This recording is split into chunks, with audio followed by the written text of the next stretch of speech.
Hey, welcome to the WAN Show, ladies and gentlemen. We've got a fantastic show for y'all today.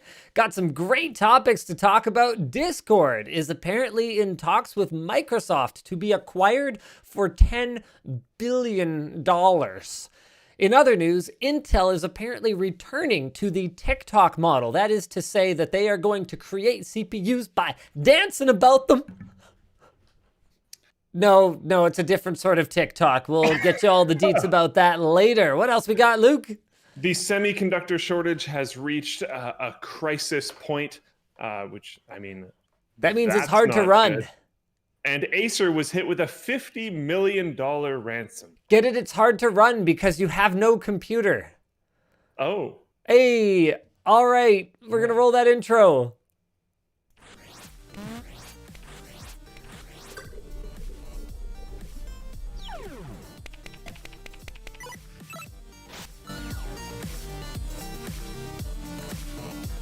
Oh, we didn't get your beard fixed. I really need to send Ed a note about that. Oh, jeez. Sorry. That's a little awkward. The show is brought to you today by Notion, Cloud Linux, or ELS? Cloud Linux, yes, and CORSAIR. All right. Why don't we jump right into our first topic? Discord. Fancy topic. Microsoft in talks to buy Discord for $10 billion. Okay, so on the pre-show, which goes up on Floatplane and sometimes Twitch, we were having a little chit-chat before we started the show about, I made a little snide remark about like, oh, what? No, imagine that. A communications platform that just wasn't making any money, and it was all about user acquisition so that they could sell out. What? No way.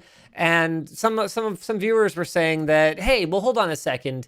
Discord's actually profitable. So I did some deep and careful research and found that in mid-2020, Discord declined to specify whether they were profitable or not.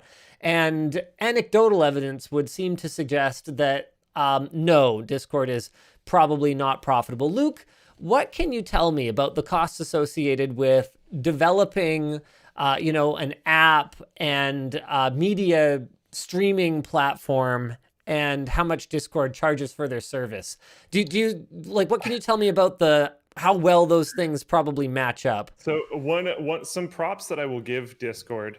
And I know some people there, and this is not why I'm giving them props. I have pooped on many a company where I know people there in the past, so that is not a thing. But some props that I will give them is, as far as my understanding goes, they're actually a surprisingly small team, and they've created this monster of a product. Incredible. Like the team size versus what they've created is fantastic, but really high quality devs are really expensive. Yeah. I am pretty sure a decent amount of the people there have some form of, I'm probably going to mix my words up here, but where they can get stock relatively easily. Some kind of equity. Yeah. So there's some type of compensation that way, I believe. But doesn't matter. High quality devs are expensive. There's also like the fact that you and I are on a video call right now. And that streaming is free for everybody. And you might say the same thing about Twitch, but Twitch is ran on a subscriptions model where it's many people subscribing to one person to watch that one person's thing. Discord is essentially guaranteed to be few people watching one person.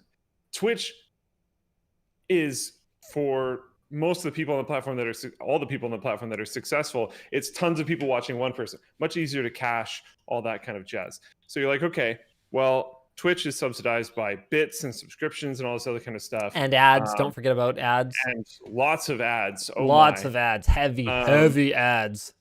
Discord is monetized by just Nitro. Out of everyone I know that uses Discord, which is actually a lot of people, I'm pretty sure I know 1 to 3 people that use Nitro. Yeah, and even if they did use Nitro, I think we're going to go ahead and assume that these are quite heavy users. And I mean, you look at the way that people use Discord. Like, for example, when I was playing Tarkov with you and Joe, and okay, so basically, if you're not familiar, Escape from Tarkov is like a super hardcore, like simmy shooter game. And essentially, you kind of drop into some zone, and your objectives have actually nothing to do with what anyone else in that zone may or may not be doing. So it's full of like NPCs. It's full of actual people who take over these sort of like bare bones, badly kitted out NPCs. And then it's also got other players that are fully geared up trying to do whatever the crap it is that they're trying to do. And what makes Tarkov super simmy and hardcore is that a lot of the niceties that you enjoy with regular video games, like say, for example, an on-screen map, or anything else in your heads-up display, or pressing the reload button, sort of magically taking your magazine that has 5 rounds left in it, topping it up with another 25 rounds, and all of a sudden you have a 30-round magazine, and then just like, what, a backpack full of bullets? Like this kind of instantaneous, refilling of magazines and reshuffling of bullets that kind of takes place in normal games. Tarkov doesn't have any of that. So most importantly, one of the things that Tarkov does not have is any kind of indicator over the other players to tell you if they are friend or foe. And for me, jumping in, I basically told these guys, I was like, look, it is a matter of time before I absolutely murder one of you. So they made sure that I didn't have very good ammunition, I guess. To be fair, you never killed Joe or myself. That's true. I've only killed Dimitri from Hardware Canucks. It was not because of rivalry. It was not because of rivalry. It was an errant grenade, and he really should have known to get out of the way. So that's what I have to say about that. Anyway, the point is, what was my point? How on earth did I get into this? You were talking about how we do the Discord streaming right stuff. Yes. So Luke, because you guys don't have any kind of indication of who other people are or where they are, no map, tell me what is it that you guys do? Because I thought this was pretty ingenious. One of the tricks that you can do, and honestly, it pulls your eyes away from your actual screen, so it has some downsides. So you don't really use it like way too often. I think the upsides outweigh the downsides, sir. Yeah, there's definitely benefits to it. Is you stream your screen on Discord. Everyone streams their screen on Discord. So you have if we have 3 or 4 people playing in a lobby, every single person is streaming their screen. So you have 4 simultaneous streams going, and you just pop it up on a side monitor, show all the different streams. Unfortunately, for some reason, it always shows your stream, and you can't make it not. Right. But yeah, you can see everyone else's streams, which is pretty sweet. So basically, that gives you an idea of where your teammates are and what the crap they're doing in a game that otherwise does not tell you that in any meaningful way. So you end up with all kinds of sort of code words and location callouts, hey, I'm on the ramp that's next to the roof where I failed real hard that one time. And for someone joining the group who hasn't, been on all of these previous exploits, it's like, I'm sorry, what the shit are you talking about? How am I supposed to deal with this? Yeah, it can be pretty confusing. It's mostly helpful for Sherping people because you can tell them okay, look to your left, which actually has gotten a lot better because of compasses and also kind of junk. But yeah, that's a conversation for another time. Basically, though, we're not the only people that do that. Yes. And there's a lot of other people that do that for other things as well. Maybe you have a few different people in a Discord lobby. They're playing a few different games. Yep. But they just want to hang out in Discord. Hanging out. They all stream their games. That way you can tune into your buddy's game if you want. Tell me something about live streaming costs versus VOD costs, Luke. Hit me with that knowledge bomb. Live stream is super expensive because of caching. And especially in this type of scenario where you have few eyes on many streams, you're not really you're not really caching. So right. So for those who don't understand, what does that mean? So what's the benefit of caching a live stream, or what's the drawback of not being able to cache a live stream? So you're going to save on like a huge amount of bandwidth, because if you can like, if you think about the amount of times that it has to jump, if you can send one bit of data 90% of the way, and then just copy that and send it to the last to 20 endpoints or 4,000 people. Yeah. Instead of sending all of the data entirely to 4,000 different people, if you can send it most of the way and then just replicate and send it from there, you'll save. That's a pretty rough explanation, but you'll save on a lot of bandwidth costs, which is fantastic, and also turns into processing and storage costs as well because of all the jumps. But yeah, so very minor amounts. Sherp in chat asks, Sherping? Sherpa. So like trying to teach someone the game. Sorry, Tarkov terms. Yeah, so it's like guiding someone through the game, because if you try to go in and play a game like Escape from Tarkov without playing with someone who actually knows what they're doing, I mean, you know what? To you in the chat right now, that's like, I could totally do it. I did it. It was easy. It was awesome. You know what? Good for you. Good job. You know guns and gun things, and you're great. Wow, you're so smart. But for most people, that just ain't happening, because it's very challenging, and there's some like really stupid, man. I could rant about Escape from Tarkov for quite some time. Remember that one time when I was trying to move an item, like a weirdly shaped item, into an inventory spot, and then like pick up that item and put it into another spot that it fit better? Okay, so you can't just pick up an item on one side and then drop it onto a spot where something else is, and then just be holding that item and put it down somewhere else. That functionality has been available since Diablo 1 at the very least. And for whatever reason, Escape from Tarkov makes it so that you have to like move all the little things and then move that over there and then pick up this thing and put it over there. It's absolutely infuriating. Anywho, we were supposed to be talking about Microsoft being in talks to buy Discord. Right, so is Discord profitable? We're saying probably not, because video chat is basically live streaming to a single or a handful of endpoints, and it's super expensive. And there's also the like extremely long-term connectedness of the voice chat. Like, yeah, voice chat isn't really that tough these days, but the sheer volume of voice chat going through Discord has got to be immense. Even just the like picture attachments and text. Yeah, the storage, literally man. Just that. The storage has got to be absurd. It's got to be absolutely obscene. And sorry, did I say voice chat? Because I meant video chats. Like Luke and I are in a video call right now.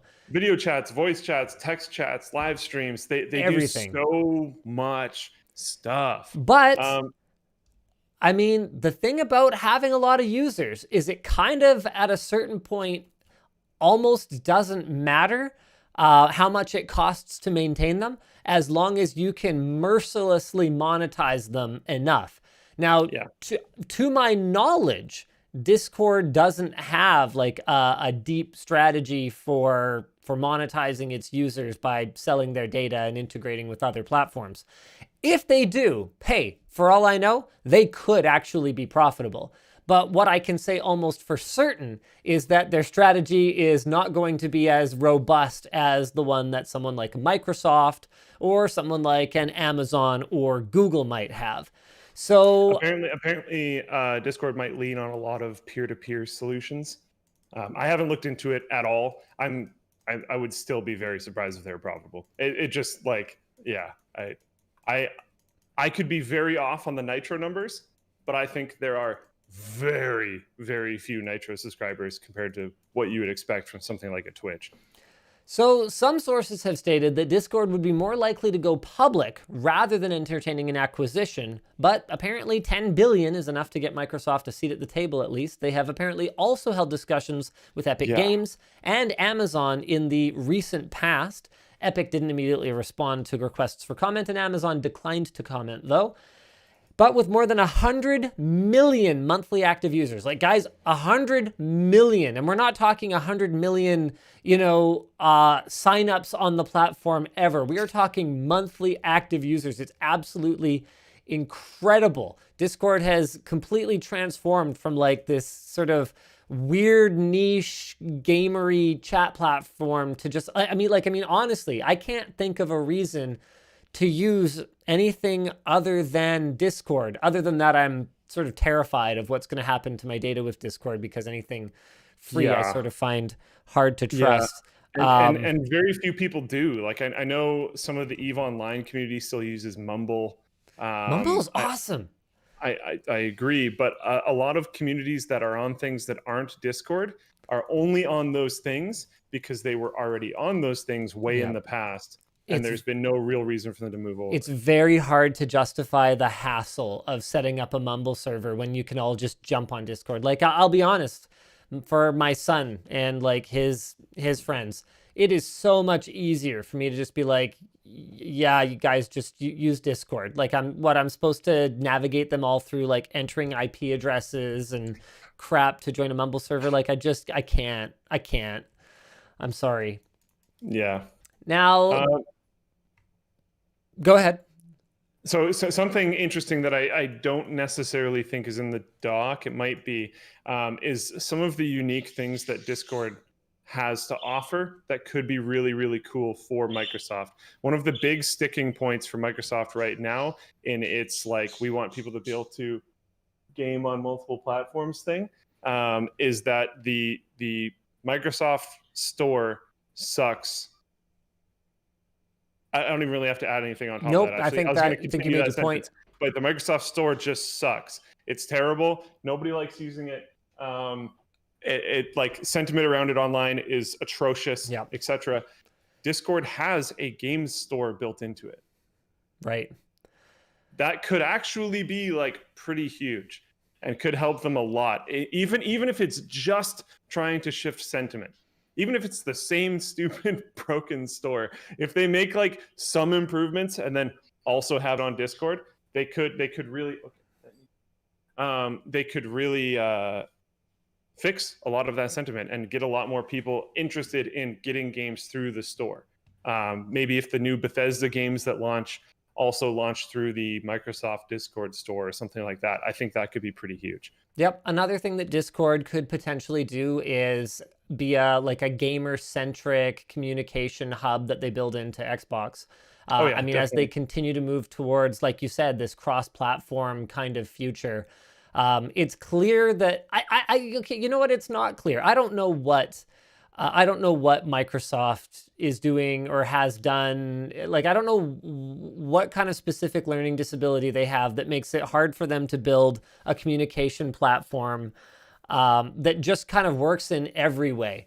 You know, going back, they were in the lead with MSN Messenger, and then they went through sort of like a very dark time when Skype was their best offering. And then what was it called? Like Lynx or something? What was like the There was Lynx. Lynx was a thing. Yeah, Lynx. And then Skype became like, it took over Lynx's backend or something like that, but then stayed branded Skype for Business. And then the regular Skype one still ran on like the dog crap, easily exploitable old Skype backend. And then Teams is like, man, I need Teams has for a work. lot of problems. But Teams is kind of garbage. Like oh man. Yeah. If I could just use Discord, Luke, if you could switch to using Discord instead of Teams for work, would you just like do it? Flowplane started on Discord. Oh yeah, that's true. There was a few different reasons why we switched. There's actually quite a few, but most of them were for reasons that wouldn't apply to like most situations. Right, because you guys are on Slack now, right? Yeah. And like Slack annoys the hell out of me too. And Slack has tons of problems. It's just the problems that Slack has for our use case are much more manageable than the problems that Discord had for our use case. Right. But oh geez, if I was on Teams, I would move to Discord in a heartbeat, no question. Screw Teams, dude. I hate it. I know, it's just so so unclear when someone's calling you. I know. It's like, and just like notification delivery, if you have multiple devices, is an absolute nightmare. I don't know, man. And it just drops calls. You got people in the chat that are like, I don't think Teams is that bad. Like, all right, fair enough. Hey, you enjoy Teams. But one of the problems with chat programs is, especially when they're for production environments, like Discord is essentially for gaming. If Discord goes down and has a problem or whatever, it's just... That's fair. just go do something else. Use Like, in-game voice. Or that. Yeah. Or I was saying go do something else, but you could also just use something else. Like, it Yeah. doesn't really matter. You just need to hear your buddy's voice. Like, Yeah. who cares? There's a bunch of different solutions for that. If your work chat goes down or has any form of issue, really, to be completely honest, it's potentially catastrophic. And those days are horrible. And like, luckily they don't happen that often, but Yeah. whenever there's voice issues, you now have to potentially find another secure medium that all your employees have, and it doesn't waste a ton of time to get onto it. Because when you're on the clock, it's like, you know, when you're gaming or whatever, and it takes, you know, it's that Seinfeld episode where each one of them kind of goes and makes a phone call or uses the bathroom or whatever else, and they can never actually go anywhere or do anything.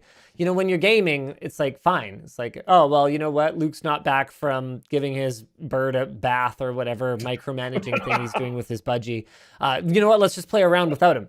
Like, you can't do that when you're on a call with, like, you know, your local government about some zoning ordinance or something. Just everyone needs to be on the call. It's that simple. Yeah. So man. Would you still be completely comfortable using Discord if they were owned by Microsoft? I'm not completely comfortable using Discord in its current state if it's for business stuff. Yeah, that's fair. Yeah. All right. Yeah. Oh, okay. Okay. Here's another question. What is your confidence level that Microsoft wouldn't manage to destroy Discord and just run it into the ground? Very low. They have a track record of just like eliminating any communications platform they can possibly get their hands on. They have what is it? Seizing defeat from the jaws of victory. They encompass that with communications platforms to such an amazing T. Like, MSN Messenger was actually just the most incredible thing ever. Yeah. And I know I'm kind of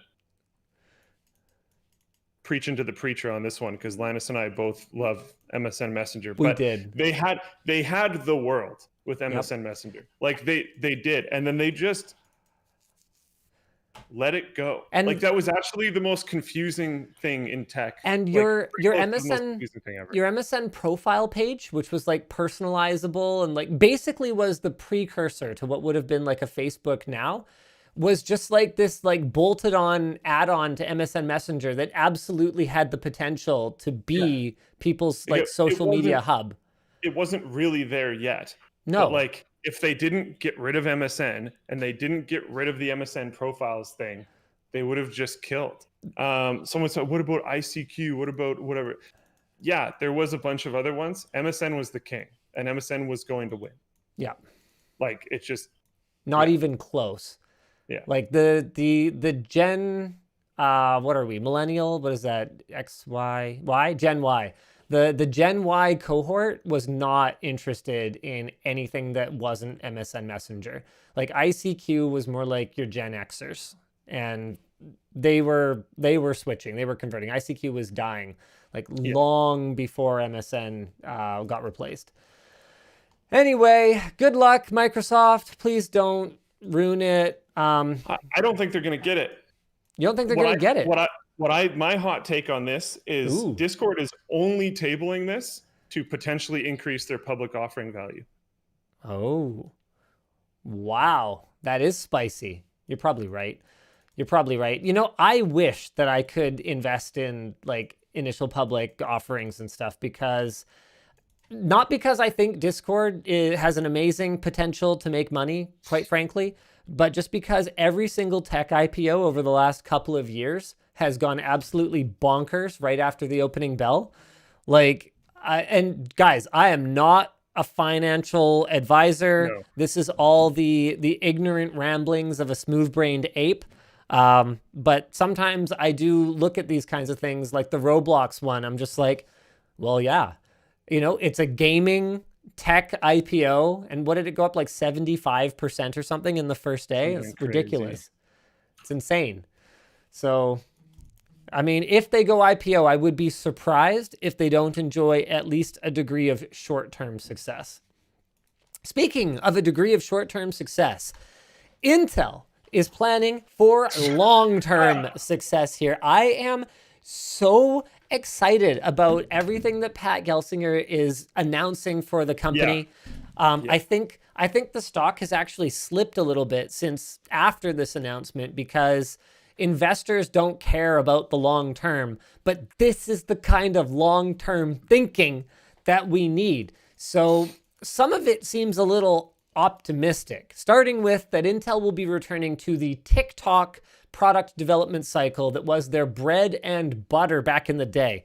So a tick, man, I can't remember which one is which. Doesn't matter. But a tick and a talk are basically a process node advancement. I'm pretty sure a tick is a new process node advancement. New process? Okay.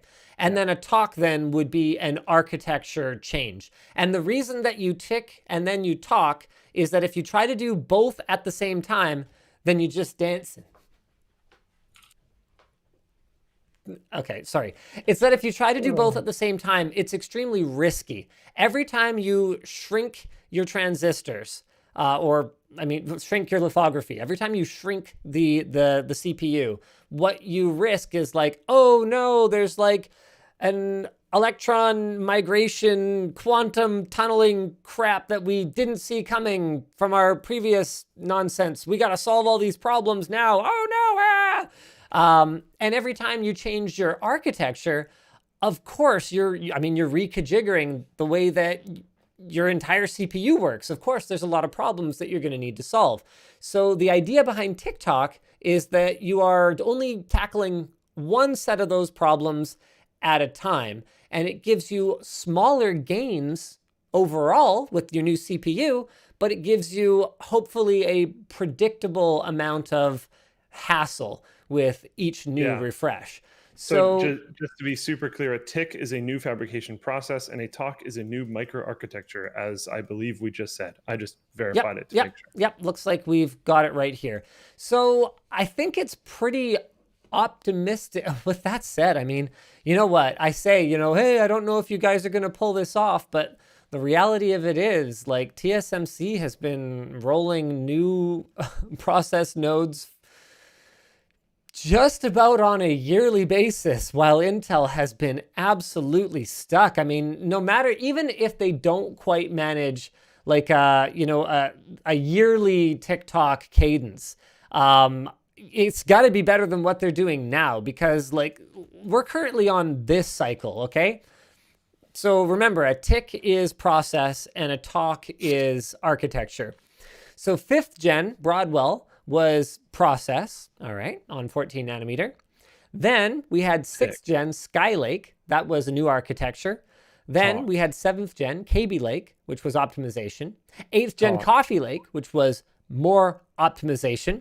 We had 9th gen, also Coffee Lake, that was a refresh. 10th gen Comet Lake, that was optimization. We had 1, 2, 3, 4, 5. They shouldn't be allowed to call those 5 generations of CPU. Like, what does a generation even mean anymore? And then finally, with 11th gen Rocket Lake, although we are still stuck on 14 nanometer, we finally got a new architecture and we got some real performance gains out of Rocket Lake. Now, it has problems. It runs hot, but... yeah, just a little bit. Just a little bit. But you know what, Luke? Okay? You can't ride a rocket without getting a little close to the sun. Closer to the sun. The atmosphere doesn't block the rays. It gets hot. What if you went the other way? You'd eventually reach another sun. Okay. Yes. Not really. Success. Okay. I win. On top of this commitment to go back to TikTok, Mr. Gelsinger announced that Intel will be investing $20 billion, that is with a B, in 2 new chip-making plants to be added to its Arizona campus. So we are expecting from these over 3,000 permanent, high-tech, high-wage jobs, over 3,000 construction jobs, and approximately 15,000 local long-term jobs. That is freaking awesome. Mind you, until the new fabs come online, Intel will take a long time. Yeah, it'll be a long time to build properly. They take a long time to vet. Like it's going to be a while. It'll be a spicy minute. So they'll be using third-party fabs more openly starting in 2023. With that said, My understanding from what TSMC has said publicly about Intel's commitment to use third-party fabs is you'd be our lowest priority, thanks. Not only because you have your own fabs that you mostly use, therefore you're not really a strategic partner, but because you also, at the same time as announcing that you're going to use our fabs somehow magically, are announcing that you are going to become a competitor because Intel will apparently be building up this new capacity and then be offering their own fabrication services to the same customers that might otherwise go to TSMC or to Samsung. So, yeah. In other news, though, Intel's own 7nm process efforts are apparently progressing well, which these new fabs should help with once they are ready. And it should be noted that Intel's 7nm is not the same as TSMC's 7nm, which is actually closer to Intel's delay-plagued 10nm. We did a whole tech quickie on this, and it was shocking how many people were super mad about facts in that video and how many people have sort of fallen for the branding that other fabs have used around their manufacturing processes. Intel is behind. Their 10nm has been too late, and normally we're in a position of being ahead of everyone else. So what you're looking at right now is actually branding of a technologically not really the apples to apples manufacturing process. So when you take someone else's 7nm and Intel's 7nm, the actual transistor density is probably not as good, whether it's TSMC or Samsung. Now, that's the conventional wisdom, of course. We're going to have to see how much Intel manages to shrink their 10nm transistors when they move to 7nm. I don't think that they've talked about it publicly yet at all, but we'll keep an eye on that, and hopefully things will go freaking awesome because, guys, whether it's AMD who's behind or Intel who's behind, we should always be rooting for the underdog to catch up because that'll put pressure on the leader, and I am freaking jazzed to see an Intel that is like for serious, actually for realsies, investing in building better processors. The Discord topic was probably a lot more eye-grabby, and that's the reason why it got the title and whatnot.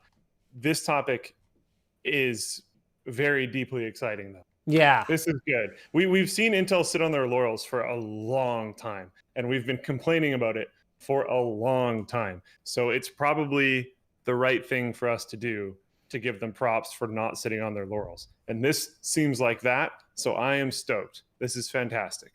Very cool. It's not just cool because, like, oh, goodness, we might actually have Intel processors that people want to buy, so they might actually move, which is a good thing. But also, I mean, if you want to look at it at a completely non-tech standpoint, 15,000 local long-term jobs. That alone, pretty cool. Yep. Right? Like, sounds good. Intel building fabs in the States. Cool. You know what gives people like you and me jobs? Sponsors. Sponsors. Like CORSAIR. Woo! CORSAIR wants all of y'all to check out the new K65 RGB Mini mechanical keyboard. It features a 60% layout with per key RGB backlighting, CORSAIR's IQ software compatibility, Cherry MX speed switches with a short 1.2 millimeter actuation distance, and an optional included radiant spacebar along with a standard bottom row layout so that you can swap in your own custom keycap sets. So check them out today at the link in the video description. We've also got a new sponsor today. That's right, Notion. Notion is an excellent tool for team collaboration, or you can use it on your own. But you'll be happier than that because you're using Notion. Notion makes it easy to get more done as a team because you can easily share your work. You can take notes, manage tasks, set goals, and do so much more. And it allows you to increase productivity by making it easy for everyone to find the information they need. Notion is super customizable, so you can tailor tools to fit your team and your own needs. And many of us in the office are using Notion both personally and at work to seamlessly manage and collaborate on different projects around the office. So sign up for Notion for free using the link in the video description. Also, Oh, look at this. I've got a video for this one. Cloud Linux. If your Linux distro is about to reach end of life, or it already has, then you have some work to do. Take control of your end-of-life upgrade strategy with extended lifecycle support services from Cloud Linux. The service is now available for CentOS 6, Oracle Linux 6, and Ubuntu 16.04, extending the life of those versions 4 years after the EOL date. This includes the updates and security patches that you'll need for all packages of the operating system. It doesn't affect any of your current running infrastructure and is affordably priced and doesn't require a minimum subscription, period. Oh boy. This was not, wait, what? What did I just do? Where'd it go? What's going on? And it's gone. Whatever. The point is, keep your end-of-life distros going. Visit elsportal.com or click the link in the description to get more information. That video file was, I think, 4K, so it was only playing a quarter of it. Okay. That's okay. We'll make it super easy for you guys. You have end-of-life Linux distros. Use Cloud Linux. It'll help you squeeze a little bit more of life out of them because migrating can be extremely time-consuming and therefore expensive. All right. Our next topic is good luck playing close to MSRP for a used GPU. This is extremely frustrating. I mean, man, check this out. This is an eBay link to sold listings for GTX 1070s and 1070 Ti's. Luke, 1070s are still going for $140 to $180. And that's on the low end. Here's a 1070 that sold today for $530. Imagine 2 generations old, not top of the line, going for that much. Like, actually nuts. Not that it's a bad card. Like 1070s are still quite capable cards. Which is exactly why people are glomming onto them. Lots of stuff. Yes, for sure. I'm not trying to dig on 1070s, but like for over $500, like, oh. It is really brutal. So this topic was done up by one of our new writers who's not off probation yet. Whether it's miners, silicon shortages, or just PC building popularity, or more likely some combination of all three, it is pretty much impossible to get any decent graphics card for MSRP. 1066 gig is going for $300 US with eBay listings for $250 to $400. Like, that's what they're selling for. Used cards typically, 20% under MSRP, in normal times, let alone cards from 2016. Like, they should be so much less.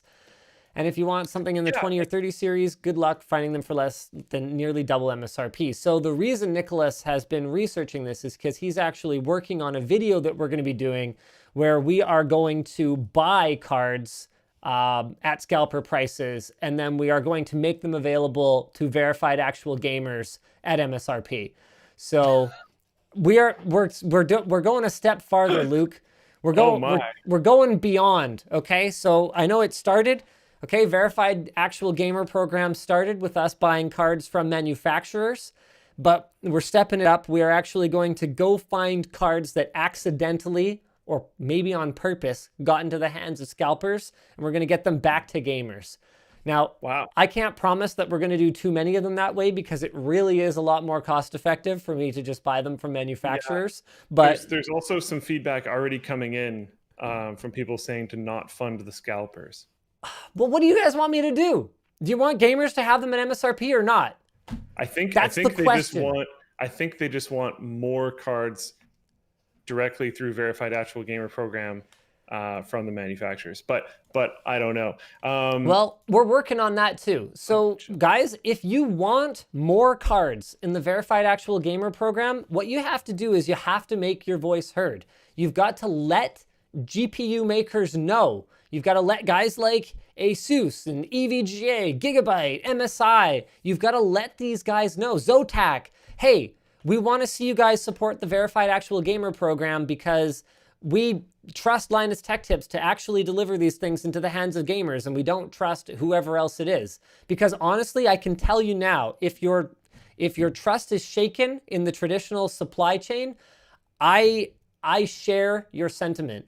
We uncovered, and I really don't want to name any names because I don't need that drama in my life, but we uncovered a situation around a recent GPU launch where manufacturers were telling us one thing about the supply, and places where that supply was supposed to be was telling us other things. And so we do not believe that all the cards that were supposed to end up on shelves actually made it to shelves. But you have my personal pinky swear that every single card that comes to us from a manufacturer that we buy will go out for MSRP and no more. We actually have a really exciting announcement. I'm probably jumping the gun on this a little bit, but these guys seem jazzed to engage with us, so I think the odds are that they're going to go forward with it. It looks like EVGA is probably going to be our next partner for the Verified Actual Gamer program. So guys, be excited, because you guys know EVGA is huge when it comes to GeForce. So I'm really, really excited about that. And what I want to say about EVGA is, even if they don't manage to make it happen, even if they can't dig up some cards for us, they get it. Like, not everyone just like immediately understands what we're trying to do here, but like Jacob over there, freaking that guy gets it. I barely even had to explain it. I'm just like, yeah, we built an actually like bought, nothing is proof, but we built a really, really well-defended checkout system that really does give a huge advantage to actual gamers and no advantage to people who have, you know, bots or scalper groups or whatever else. And he was like, dang, I'm in. And I'm like, wow, that's awesome. So he's trying real hard, and we're really excited to work with them. But just because we've already done a drop, like say with Asus, for example, still feel free. Let those guys know that you want to see more of these drops, because the more cards we have, the longer they will last, and the better chance that our regular viewers, especially you guys, will be able to get their hands on them. There's a pretty notable amount of feedback of people saying not to buy from scalpers. I think maybe that will mean something. I'm trying to pass that feedback on, but also I would reiterate on what Linus said, is if you're fighting with that sentiment, try to help us get some more manufacturers on board. Spread some good sentiment so that we can get more stuff through the program. Through the program is better. I mean, if you guys want, maybe what we could do is, because I can, you know what, I'm just going to tell you guys now, the concept for the video is a really fun one. I'm really excited about it. We are going to do an in-person event, which is going to be a little bit challenging in COVID times. It'll have to be like outdoors or something like that. But we are planning an in-person event where we're going to verify that people are actual gamers by having them game against me or other members of the LMG team. And the way that I intend to run it is, if you even like can demonstrate that you're a gamer, okay? So you don't walk up and play a shooter game and put your fingers on the arrow keys. Maybe you don't beat Ed in CS right away. Yeah, you know what I mean? Like, as long as you're a gamer, okay, MSRP, no problem, okay?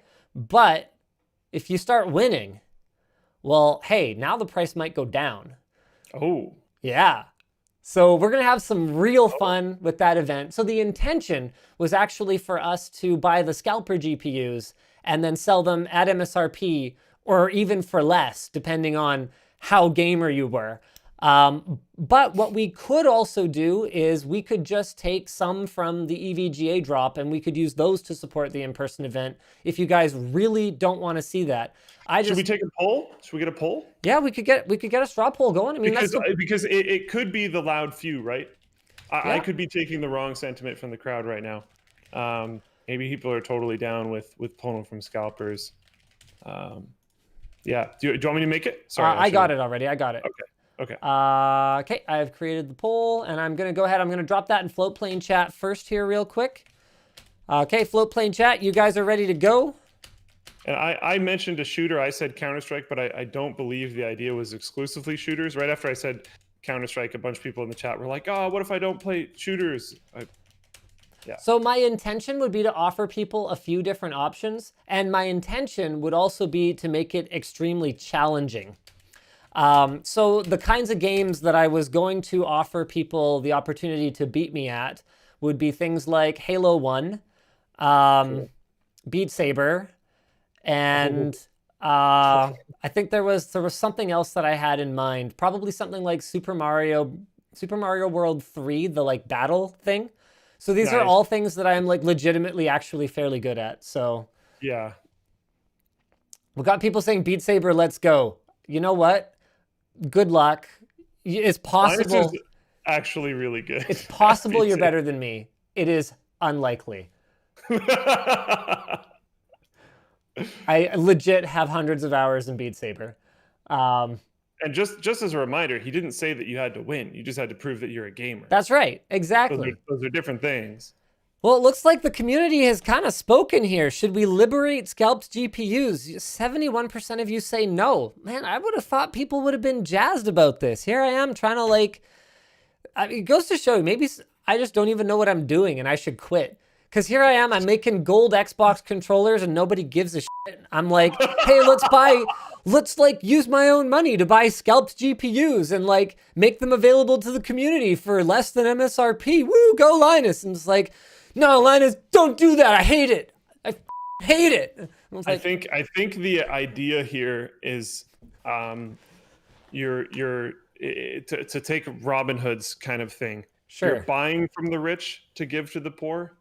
So I should instead of steal taking them from the rich.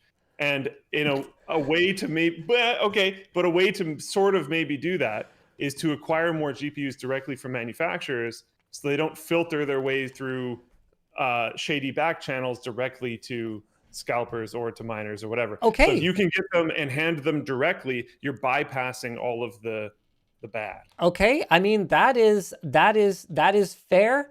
I mean, the reality of it is, though, that there's going to be a limit to how many that I can get my hands on. Yes. And honestly, one of the things I was a little concerned about with Verified Actual Gamer Program is like, don't get me wrong, guys, like we are still making money on those GPUs.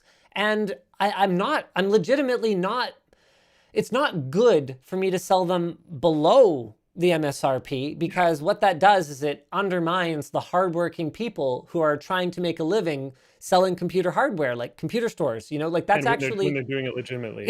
It's bad for the industry for me to undercut people. So it really is at MSRP. So it's not a ton of money, quite frankly. The margins are not great, but I am actually GPUs making traditionally are not very good money on it. So this was a way for me to try to kind of say like, hey guys, look, Verified Actual Gamer Program like really isn't about, I am making money, but it's not about making money. So I was like, okay, I'm gonna blow some of that money on these scalped ones as a way of sort of giving back as well. But if people don't want it, it's like, yeah, I mean, don't get me wrong, Linus Media Group Incorporated, we're a business. We're down to make money. So if I think the video concept, personally, I'm just going to interject here. Yeah. I think the video concept is fantastic. I think you can still totally do it. Hopefully we can get GPUs. Yeah, hopefully we can get more manufacturers on board. Hopefully we can get more product, and then it takes away from the online launches less.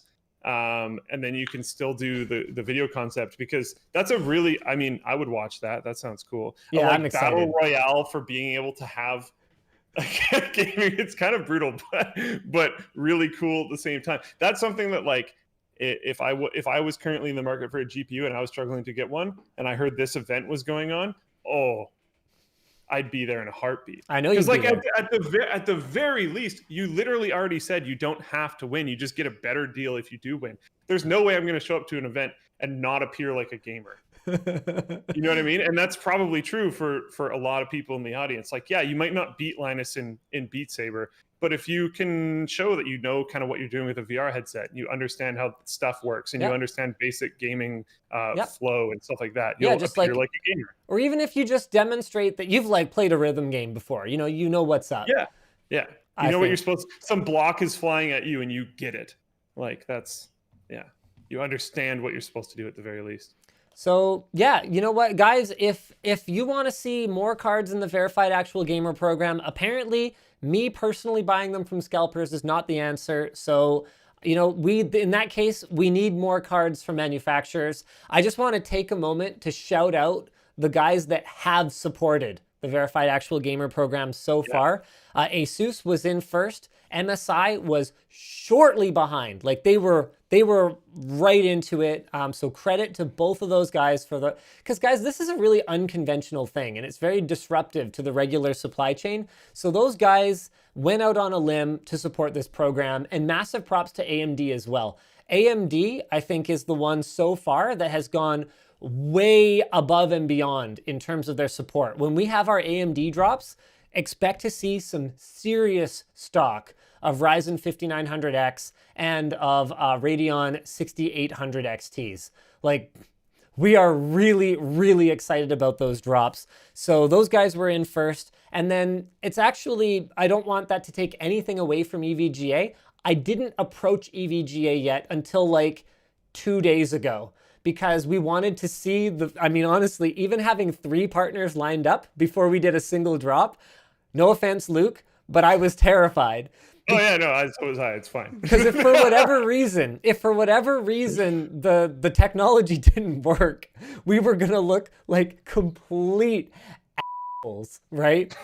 So so now that we've had one really successful drop, other than that error message that kind of didn't go away, which we have fixed now, now that we have got a successful drop, man, the Verified Actual Gamer program is open for business. So huge shout out to ASUS, MSI, AMD, and to EVGA so far for recognizing what we're doing, recognizing that it's important, and putting their money where their mouth is and supporting the program. Yeah, and like maybe I can give some back end baseball. I don't think that's how that phrase works. Inside baseball. I think inside that's what you're looking for. Okay. I can explain a little bit of back end. That's why I thought, okay. What was kind of going on there was we tried to build this. We essentially, we didn't want any of these cards to be remaining when we were done, right? And there was a reality, and I'm pretty sure this actually did happen, where some people didn't even want to buy the card, but they ended up on this video, and they ended up on that part of the video, and they're like, what's this? And they wanted to check it out, and then they see this quiz, and they're like, oh, I'm a gamer, and they want to go through the quiz, and they finish the quiz, and they're like, oh, wait, I don't want to buy a card. So we wanted a system where if someone didn't buy the card, that they just got the chance to buy, it would release that card back to the next most recent person who had successfully completed the quiz. The gamer gauntlet. Yes. Because it won't always necessarily be a quiz. Fair. True. Interesting. Letting people know. But yeah, so there was essentially a queuing system so we can make sure that all the graphics cards went. We also were manually approving every single purchase so that we could have that's just another layer of trying to make sure that these are getting the cards into the hands of the right people. Hey, Luke, give yourself credit. It was not trying to make sure. We made sure. We made sure. Yeah. That's simple. Okay. Yeah. And there was some conflict there where we didn't quite get the right use case, and it ended up not properly flagging. So because things were not, the payment for things wasn't manually captured yet, it wasn't like 100%. I'm going to say this wrong, and Will and Yuki are going to get mad at me, but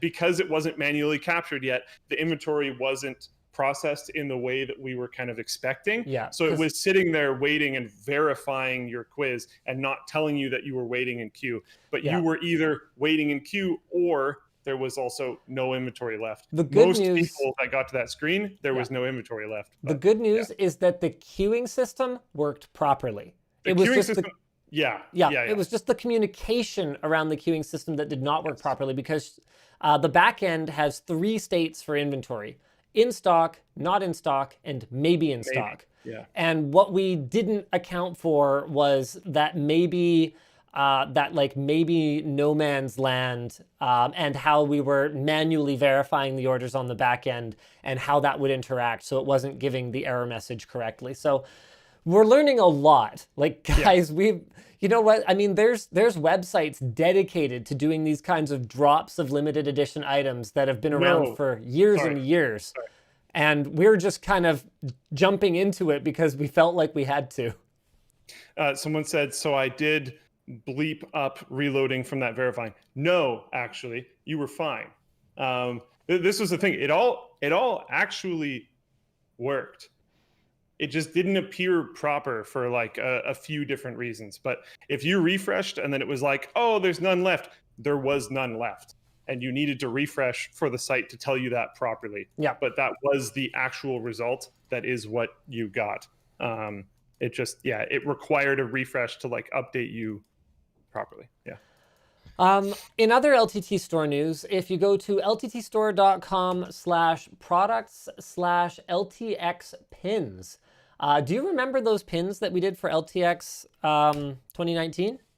Yeah, definitely. Okay, we have 16 sets of them left. They're super cool. Basically, they are pins of who was on our roster at the time. So now we actually have a lot more people than this, but in no particular order, we've got, oh man, I'm probably gonna struggle with this a little bit, but I'm gonna try. I believe this is Andy, Anthony, Jake, Matthias, Tyler. Tyler was with us at the time. Taryn, James, Riley, Yvonne, Dennis, Jono, Colton, me, Lloyd, David, Nick Light, Edsel, John Martin, so that's our Tech Quickie writer, Janice, Brandon, David. Wait, did I say two Davids? Oh crap, Alex, that's David, that's Alex. And then, oh shoot, who is this? I don't remember, but I'm pretty sure that's Pella and that's Alex P. A Prime. Shoot, who is this? Now I feel terrible. Okay, well, I tried. Anyway, we have just a handful of them left. They were supposed to be exclusively sold at the event, but we didn't get them together in time. So the reason we have a weird number left is because we made them available first to VIPs from the event, then to like 2-day pass holders, then. So most of these went to people who were at the event. We figured, you know what the hey, rather than throw them in the garbage, we might as well make them available to some of you WAN Show viewers. Right. Oh, and there's another announcement for the store. We have a new sticker pack. So any order that you place is going to come with the new sticker pack now. So that's pretty cool. What else we got? Luke, is there anything else kind of interesting here? Let's see. I was just screenshotting some very good verified gamer. While you're looking, I have something. Intel Tech Trivia, answered in the form of a question. That is the formal name of the game show that we are going to be live streaming exclusively on Floatplane on March 31st. That's right, it is coming up. So this is our tech spin on the popular game show format. Should I just admit? Yeah, okay, it's a Jeopardy ripoff. Our guests are going to be UFD Tech, Bitwit, Paul's Hardware, iJustine, Snazzy Labs, and MKBHD. That is a star-studded guest list if I have ever freaking seen one, and I am really excited. The format is going to be a like winner moves on, losers are eliminated format. It's going to be raw and uncut for Floatplane, by the way, and we are expecting the live stream to be as long as 8 hours. The goal is to start at 10:30 a.m. Pacific time on March 31st, and there's going to be 3 games with 2 rounds each. So game 1 is UFD Tech, Bitwit, and Paul's Hardware. So it's the goal is to have it be a little bit more PC IT oriented. Game 2 is going to be iJustine, Snazzy Labs, and MKBHD. So the goal is to have it be a little bit more mobile and Apple oriented. So we kind of have like themed pools of contestants. And game 3 will be the winners from games 1 and 2 plus a secret guest. A secret guest. Oh, okay. I see in the notes. Yeah, there was no way I wasn't going to tell the people. Okay, it says right here, the guest is supposed to be a secret surprise, but Linus is really bad at keeping secrets on the WAN Show, so it's Linus. So I will take on the winners. Luke, you're muted. I will take on the winners from games 1 and 2.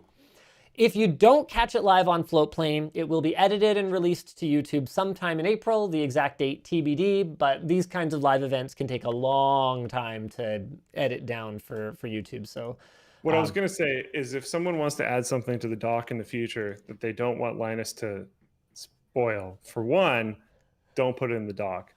Well, I would have said it anyway because I knew that I'm going to be the third contestant for the third game. For 2, put the don't say this first.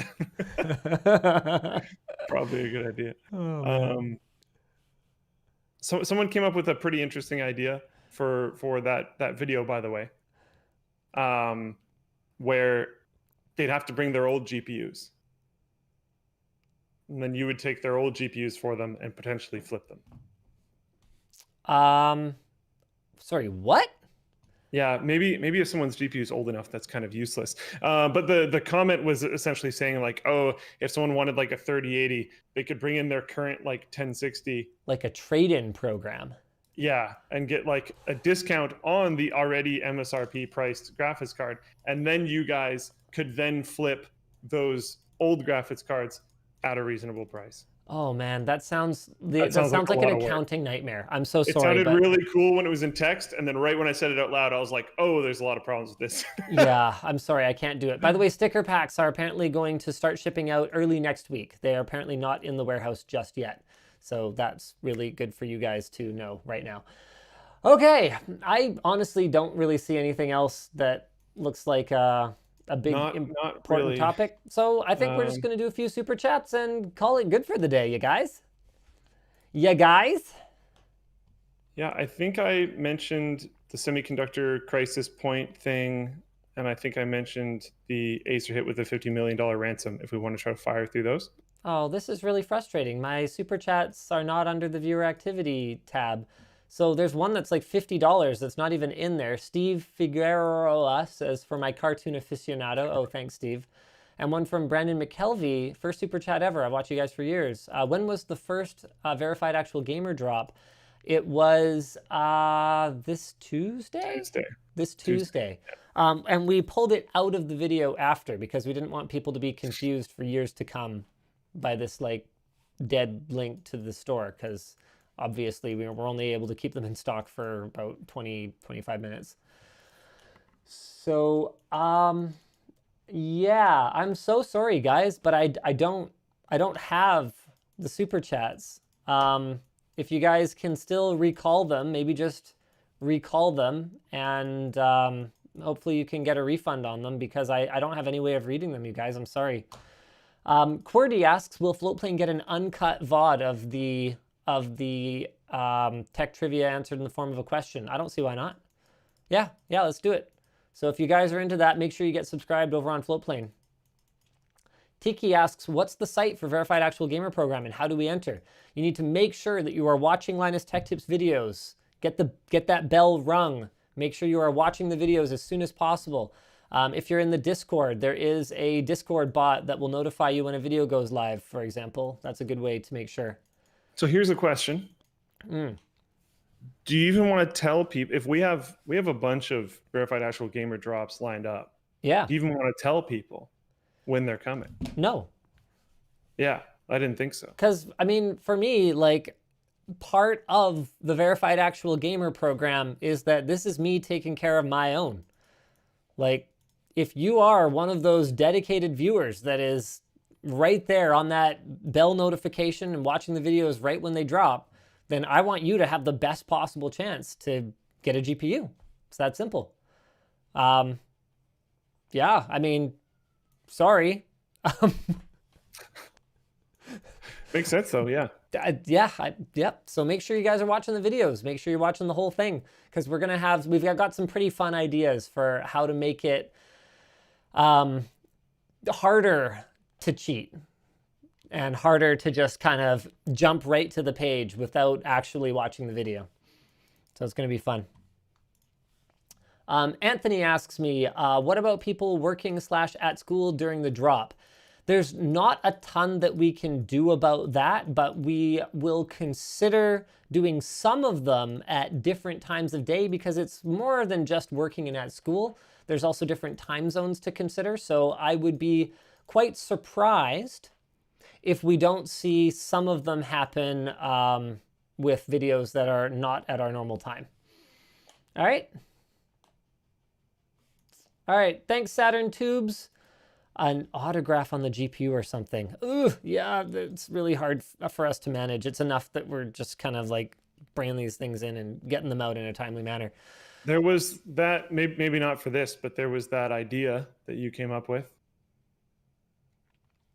Do you remember? No, I don't remember. The signature edition thing? I don't remember the details of that. I'll. Oh, that mechanism. Yeah, I don't feel like dealing with that right now. We've got enough on our No, plate. definitely not for this. I'm just Okay. saying, like, it's a potential thing that could maybe work eventually. Yeah. Okay. Yeah. Yeah. Right now, no. No, not at all. All right. So that's it for the WAN show. We will see you guys again next week. Same bad time, same bad channel. Bye.